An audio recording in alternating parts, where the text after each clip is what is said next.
پہلی بات تو یہ ہے کہ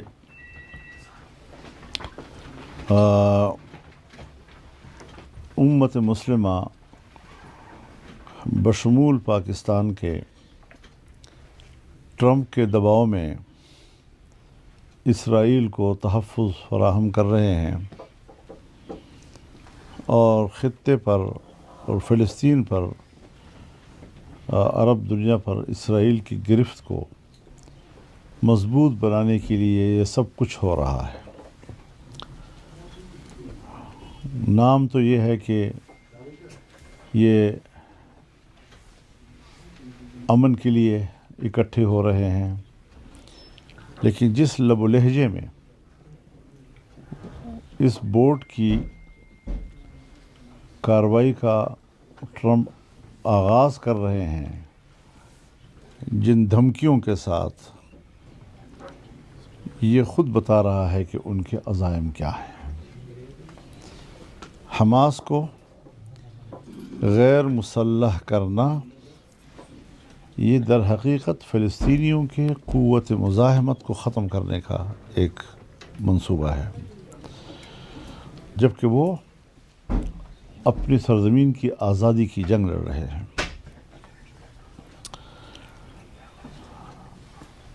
اسلامی دنیا نے اس حوالے سے جو کردار ادا کیا ہے، ہر چند کہ وہ کہیں کہ ہم تو قیام امن کے لیے، فلسطینیوں کی بحالی کے لیے، فلسطین کی تعمیر و ترقی کے لیے، وہاں لوگوں کی زندگی کی بحالی کے لیے، لیکن ان سب کو ٹرمپ کے ایجنڈے پہ آگے بڑھنا ہوگا، جو خود امت مسلمہ کے لیے خطرے کا باعث بنے گا۔ میں عرب دنیا کے بارے میں بھی واضح کر دینا چاہتا ہوں کہ اسرائیل امریکہ کی اس تمام کاوشوں کے نتیجے میں اسرائیل کی توسیع کا پہلا نشانہ عرب ممالک بنیں گے۔ اسلامی دنیا اپنے پاؤں پر کیوں کلہاڑا مار رہی ہے؟ اپنے گردن پر اپنے ہاتھ سے خنجر رکھی ہوئی ہے۔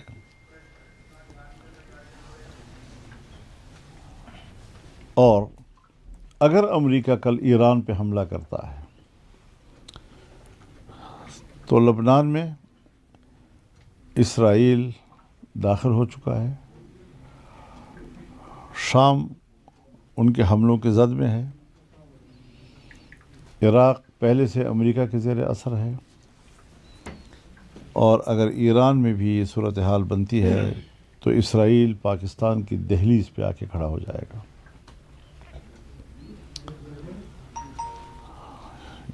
یہ لوگ صرف برستی بارش کو دیکھتے ہیں، کیوں اس صلاحیت سے محروم ہیں کہ وہ دور بادلوں میں آنے والے طوفان کو تاڑ لیں۔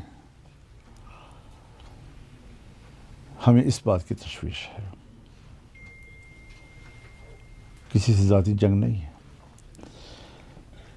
جو شکایتیں ہمیں عمران خان سے تھیں، آج کی حکومت عمران خان کے سے 2-4 قدم آگے چلی گئی ہے۔ اس کا معنی یہ ہے کہ یہ حکومتوں کا پھر ایجنڈا نہیں ہے، یہ اسٹیبلشمنٹ کا ایجنڈا ہے، اور اسے نہ ہم پاکستان کے مفاد میں سمجھتے ہیں اور نہ امت مسلمہ کے مفاد میں سمجھتے ہیں۔ دوسری بات یہ ہے کہ جو قانون سازیاں ہو رہی ہیں،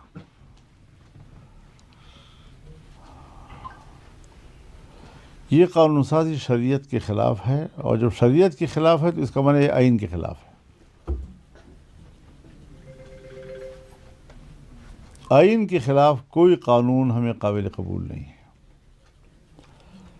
ایوب خان کے زمانے میں آئلی قوانین پاس ہوئے تھے، ہم نے تسلیم نہیں کیا تھا،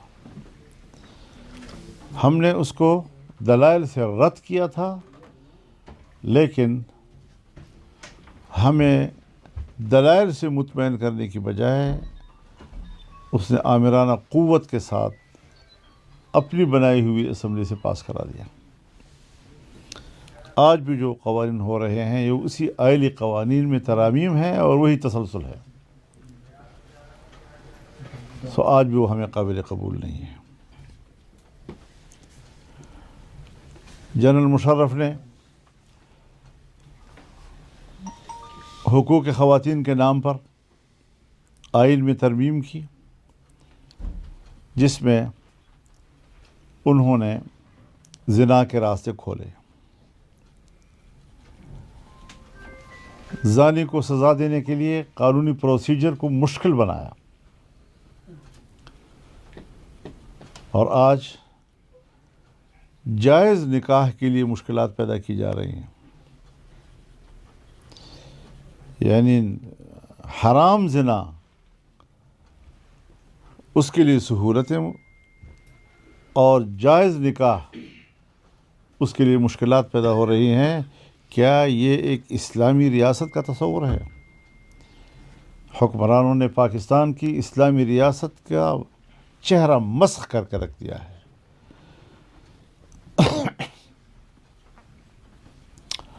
تو ہم تو نظریاتی لوگ ہیں اور آئین و قانون کے دائرے میں جدوجہد پر یقین رکھتے ہیں۔ حکمرانوں کے مسلسل ان رویوں کے نتیجے میں جمہوریت اپنا مقدمہ ہار رہا ہے، اور عالمی برادری کو بھی اور مغربی دنیا کو بھی جمہوریت سے اب کوئی دلچسپی نہیں رہی ہے۔ وہ صرف طاقت پر ایمان رکھتے ہیں اور دنیا کے سرمایے پر اپنے ارتکاز کی جنگ لڑ رہے ہیں، اور عوام کی رائے ان کے نزدیک اہم نہیں ہے۔ اب وہ عسکری قوت سے مقاصد حاصل کرتے ہیں۔ جو افغانستان میں ہوا، جو وینزویلا میں ہوا، جو فلسطین میں ہو رہا ہے، یہ سب امریکہ اور مغربی دنیا کی جمہوریت سے دستبرداری اور سرمایہ دارانہ نظام کو طاقت اور عسکریت کے ذریعے سے دنیا پہ مسلط کرنے کی جنگ ہے۔ مگر یہ مولانا صاحب، یہ تو آپ نے ابھی 18 سال کی 18 سال سے کم عمر کی شادی کی بات کی ہے۔ اچھا، میں بات کر لوں۔ تیسری بات میں کرنا چاہتا ہوں، اس وقت تیراہ میں آپریشن شروع ہے۔ عام لوگوں کو گھروں سے نکلنے اور انخلا پہ مجبور کیا جا رہا ہے، اور اس وقت برف باری ہو رہی ہے وہاں پر۔ وہاں کے صحرائیں، میدان، وہاں کے پہاڑ اور سارے قافلے اس وقت وہ برف میں دبے ہوئے ہیں۔ کوئی ریسکیو نہیں ہے وہاں پر اس وقت۔ حیرت کی بات یہ ہے کہ یہ ریاست ہے، ان کے پاس وسائل ہیں، اور عوام کو مشکلات میں مبتلا کر کے اور ان کو گھروں سے باہر دھکیل کے، بچے ہیں، عورتیں ہیں، بوڑھے ہیں، در بدر ہیں، اور اس آبادی کے لیے کچھ بھی تو نہیں کیا جا رہا ابھی تک۔ تو یہ ایک بڑا انسانی مسئلہ ہے اس علاقے کا۔ اور ویسے تو پورا قبائل ہمارا جو ہے اس وقت بدامنی کے زد میں ہے، لیکن یہاں تو ایک طرف بدامنی، ایک طرف فوج کے آپریشن، ایک طرف لوگوں کا انخلا، دوسری طرف برفباری، ان ساری مشکلات سے یہ تیرا کے عوام جو ہیں وہ دو چار ہیں، اور ان کی جان خلاصی کے لیے اور ان کو ریلیف دلانے کے لیے کسی قسم کا کوئی اقدامات ہمیں نظر نہیں آ رہے ہیں۔ مولانا صاحب، چین کے حوالے سے کہ آپ دیکھتے ہیں ہم امریکہ کے فل فلیج ان کے بلاک میں ہر چیز میں شامل ہو رہے ہیں، کیا آپ نہیں سمجھتے کہ اس سے چین سے ہمارے تعلقات جو ہے وہ شدید متاثر ہوں گے؟ دیکھیے، جب عمران خان کی حکومت میں سپیک رکا تھا تو وہ عمران خان سے ناراض تھا اور ہم سے امید وابستہ کیے ہوئے تھا۔ آج جب PDM کی جماعتوں کی حکومت بنی تو بھی 1.5 سال 16 مہینے ہم نے پہلے حکومت کی. ابھی ہم 2 سال پھر اور پورے کر رہے ہیں. جہاں سپیک رکا تھا آج بھی وہیں پر ہے, 1 انچ آگے نہیں بڑھا. یہاں پر جتنے منصوبے تھے, بجلی گھر بننے تھے اور بجلی کی کھپت میں اضافہ کا ایک بہت بڑا منصوبہ, تو جو چین کی یہاں انویسٹمنٹ تھی اب وہ پورے ملک سے مایوس ہو گئے ہیں. اور 70 سال کی جو دوستی تھی آج ہم نے کس کی بھینٹ چڑھا دیا اس کو. وہ خود بھی یہ بات پوچھ رہے ہیں کہ ہمارے ساتھ کیا کیا پاکستان نے. جن کی دوستی پر ہم فخر کرتے تھے, جن کی دوستی پر ہم ناز کرتے تھے, جس ملک کی دوستی کو وہ ہر قسم کی شک و شبے سے بالا تر سمجھتے تھے, جس ملک کی دوستی کو وہ ہر امتحان پر پوری اترتے دیکھ رہے تھے, آج اس ملک سے وہ مایوس ہو گئے. انڈیا سے بھی ہماری دشمنی, چین بھی ہم سے مایوس, افغانستان سے بھی ہماری لڑائی, ایران سے بھی ہماری سردمہری تعلقات میں. خطے میں پاکستان ڈوب رہا ہے, دشمنوں کے نرغے میں آ رہا ہے. یہ ہے ان عقل مندوں کی خارجہ پالیسی. سر یہ جو قانون سازی ہوئی ہے پارلیمنٹ, بالکل خارجہ پالیسی کے اصولوں سے ناواقف ہیں. ان کو طریقہ ہی نہیں آتا کہ ملک کیسے چلائی جاتی ہیں. اور جب آپ اپنے عقل سے, سیاسی عقل سے نہیں سوچیں گے اور صرف عسکری عقل جو ہے وہاں پر ہر جگہ امپلیمنٹ ہوگا, تو پھر یہی حالات ہوں گے کہ ہر جگہ آپ کو جنگ سے وابستہ کر دیں گے. ہر طرف جنگ اور جنگ, یہ کیا ملک کے مفاد میں ہے؟ ہماری معیشت گر رہی ہے. ہمارے پاس تجارت کا ایک ہی راستہ ہے, افغانستان. انڈیا پہلے سے ہمارا تجارتی راستہ نہیں ہے, وہ بھی ہم نے بند کر دیا اپنے اوپر. چین کے تجارتی راستے کو ہم نے اپنی نااہلیوں سے بند کر دیا. ایران کا راستہ بہت دور پڑتا ہے تاجروں کو وسطی ایشیا تک رسائی کے لیے. اس اعتبار سے آج پاکستان کا پورا نوجوان ملک سے باہر جا رہا ہے, کاروباری طبقہ اپنا پیسہ باہر لے کے جا رہا ہے. ملک کے اندر ہماری انویسٹمنٹ نہ ہونے کے برابر ہوتی جا رہی ہے. ان حالات میں بڑے افسر جو ہیں وہ تو صرف اپنی کمائی کا سوچتے ہیں. کوئی کاروباری آدمی جب پیسہ کمانے والا ہو وہ بیچارہ اطمینان سے کاروبار نہیں کر سکتا.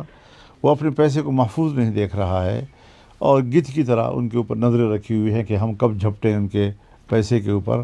تو یہ صورتحال جب یہاں ہوگی تو نہ ہماری خارجہ پالیسی ٹھیک ہوگی, نہ ہماری تجارت ٹھیک ہوگی, نہ ہماری معیشت ٹھیک ہوگی. مولانا صاحب یہ جو مرید کے میں تحریک لبیک پاکستان نے بھی فلسطین غزہ والے معاملے کو لے کر آگے آئے تھے اور ان کے اوپر جس طریقے سے ریاستی تشدد کر کے ان کو شہید کیا گیا. اب بورڈ آف پیس میں پاکستان چلا گیا ہے, ٹرمپ کے اوپر ہم نے بیعت کر لی, نیتن یاہو کے ساتھ بیٹھیں گے. کیا یہ ماڈرن ٹائپ کا اسرائیل کو ایکسیپٹ کرنا ہے اور کیا اب کوئی اور جماعت ہمت کرے گی سڑکوں پر آنے کے لیے؟ میں نے ایک جملہ کہا, اس کو دوبارہ دہرا دیتا ہوں کہ ہمیں عمران خان سے شکایت تھی. یعنی یہ منصوبہ کوئی آج کا نہیں ہے, یہ پہلے سے ہے. اس وقت بھی قوم میدان میں آئی. آج اس نئی حکومت نے عمران خان سے 2-4 قدم آگے بڑھ کر اسرائیل کو تسلیم کرنے کی طرف پیش رفت کی ہے. ہمیں اثر نو پوری توانائی کے ساتھ اس کو بریک لگانی ہوگی اور پوری قوم تیار رہے اس کے لیے. ہم نظریات پر سودا کرنے کے لیے تیار نہیں ہیں. مولانا صاحب یہ بتائیں کہ آپ عمران خان کو یہودی ایجنٹ کہا کرتے تھے, تو ابھی تو اس موجودہ گفتگو میں شاید وہ فیز پچھلے پہ رہ گیا, یہ تو اسے بھی آگے چلے گا آپ کے مطابق, تو یہ ان سے بڑے یہودی ایجنٹ ہوئے پھر؟ اب الفاظ کو دوبارہ دہرانے کی ضرورت نہیں ہے میرا خیال ہے, لیکن وہ ایجنڈا جو ہے اس میں میں سمجھتا ہوں کہ یہ حکمران اس سے 2 قدم آگے چلے گئے. مولانا صاحب یہ بتائیں کہ آئین کے مطابق آپ نے اپنے اسپیچ میں بھی کہا کہ اسلام کے منافی قانون سازی ہو ہی نہیں سکتی. آئین نے اس پر قدغن لگا دیا, پابندی لگا دیا. اگرچہ آج قوانین منظور ہو گئے ہیں, یہ بالغ اور یہ 18 سال کے اس میں ابتدائی طور پر علماء کرام سے آپ جو ہے یہ ظاہر ہے لوگوں نے تو آنا ہے, نکاح کے لیے آنا ہے, اور ہو سکتا ہے کوئی آپ کے پاس بھی آ جائے کہ ہمارے بیٹے کا نکاح پڑھا دیں. وہ بالغ میرے پاس آئے, اگر کوئی مولوی ڈرتا ہے میرے پاس آئے.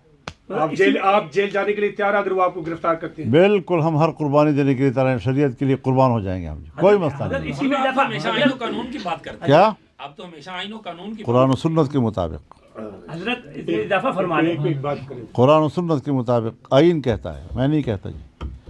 اگر یہ لوگ اتنی بغاوت کریں گے قرآن و سنت سے تو پھر ہمیں میدان میں نکلنا ہوگا. اور آپ ہم جمہوری انداز کے ساتھ مقابلہ کریں گے، پبلک آئے گی، پوری پبلک اس میں شریک ہوگی. اگر جیلوں میں جانا پڑ گیا کوئی مسئلہ نہیں ہے ہمارے لیے. اور میں آپ لوگوں سے کہوں گا کہ میرے رہائی کا مطالبہ بھی نہیں کرنا ہے. ہم نے نوکری کرنی ہے. ہم نے ایک سپریم ادارے کے طور پر ملک پر حکومت نہیں کرنی، بلکہ ہم نے نوکری کرنی ہے. سو یہ ایوان جو ہے اور یہ حکمران یہ نوکر کا کردار ادا کر رہے ہیں، یہ حکمران کا کردار ادا نہیں کر رہے ہیں. مولانا صاحب آپ کی تقاریر کا جواب میں انہوں نے کہا جی پاکستان کی اسرائیل پالیسی بالکل تبدیل نہیں ہوئی، ہمارا موقف وہیں کا وہیں ہے. حضرت جس وقت اس ایسے شخص کو کہ جس کو عالمی عدالت انصاف مجرم قرار دے چکی ہے، وہ انسانی نسل کشی کا مجرم ہے، کیا پاکستان کا فرض نہیں تھا کہ وہ کہتا کہ جب تک یہ بیٹھا ہے ہم نہیں بیٹھیں گے؟ مولانا صاحب ایک پرسنل دوسرا یہ ہے کہ جن باتوں کا ہمارے بھائی نے حوالہ دیا وہ سب کچھ ہماری سپورٹ کے ساتھ وہ کر سکے تھے. وہ کریڈٹ خود اپنے نہ لیں. مجھے پتہ ہے کہ ایٹمی دھماکے کے وقت وہ کتنے مضطرب تھی، ان کو ہمت ہی نہیں ہو رہی تھی. ان کے منسٹر میرے پاس آیا، کہا کہ جی ہم اس پوزیشن میں نہیں ہیں، اور ہم نے کہا نہیں ہمت کرو. جب یہاں پر دھرنا ہوا پارلیمنٹ کے سامنے تو یہ تو استعفے دے رہے تھے، تو ہم نے کہا ڈٹ جاؤ. تو مسلم لیگ جب بھی کسی محاذ پہ مضبوطی سے کھڑی ہے ہماری سپورٹ کے ساتھ کھڑی ہے، ورنہ ہم جانتے ہیں سب کچھ. مولانا صاحب کیا آپ سمجھتے ہیں کہ مذہبی جماعتیں اس پوزیشن میں ہیں کہ اسرائیل کی طرف کسی بھی پیش رفت میں وہ احتجاج کریں گی، یا کیا لاہ عمل ہو سکتا ہے، اور کس اس وقت پاور کیا ہے مذہبی جماعتوں کے ملک میں؟ مشترکہ لاہ عمل آ سکتا ہے سامنے مذہبی جماعتوں کی طرف سے؟ کیا مشترکہ لاہ عمل آ سکتا ہے سارے معاملے پہ؟ موقف ایک آیا ہوا ہے نا، سب کا موقف ایک آیا ہوا ہے. اب یہ جو مدح سرا قسم کے خواجہ سرا ہیں، ان کو بلا کے وہ سمجھتے ہیں کہ شاید مذہبی طبقہ ہمارے ساتھ ہے. یہ پبلک کے نمائندے نہیں ہیں، یہ تو مراعات کی خواہش میں آ جاتے ہیں، اور بس اس سے زیادہ کیا مسئلہ ہے. کہ ہمیں بعض شخصیات سے تعلقات بھی ہیں، ہمیں ان کا احترام بھی ہے، لیکن جب بھی ان کو بلائیں گے وہ کہیں گے سر جس طرح آپ کہہ رہے ہیں ٹھیک کر رہے ہیں. انہوں نے وفاق المدارس کیوں نہیں بلایا، جمعیت علماء اسلام کیوں نہیں بلایا؟ ان کے سامنے ذرا ایجنڈا پیش تو کریں نا. تو اس قسم کی چیزیں جو ہیں وہ سارے ہم جانتے ہیں کہ کیا ہو رہا ہے کیا نہیں ہو رہا، لیکن ہم حضرت ملک کے خیر خواہ ہیں، اور ملک کی خیر خواہی میں سب کچھ ہم کر رہے ہیں. پاکستان کی دفاعی قوت جب ملک کے لیے دفاع کرتی ہے تو ہم اس کے پشت پہ کھڑے ہو جاتے ہیں کہ یہ ہماری قوت ہے. ہم نے کبھی ان کی حوصلہ شکنی تو نہیں کی، لیکن وہ ہے کہ ہماری ہر قدم پر ہمارے سامنے رکاوٹ بن جاتے ہیں. تو ذرا کوئی راستہ نکالیں، طریقہ نکالیں. ورنہ پارلیمنٹ کی تو یوٹیوب پہ بھی آواز بند کر دی گئی ہے ایک منٹ کے لیے. پارلیمنٹ کی تو اب آپ کی جو تقریر ہے وہ بھی نہیں جا رہی تھی، کل بھی نہیں گئی ہے. تو یہ تو آزادی اظہار کے حوالے سے بالکل اس کو قدغن لگا دی گئی ہے پارلیمنٹ. تو کہاں ہے؟ جمہوریت ہے نہیں نا جی، نمائش ہے. تو بعض دفعہ نمائش بھی ان کے اوپر وبال بن جاتی ہے، تو پھر اس بھی بند کر دیتی ہے. حضرت صاحب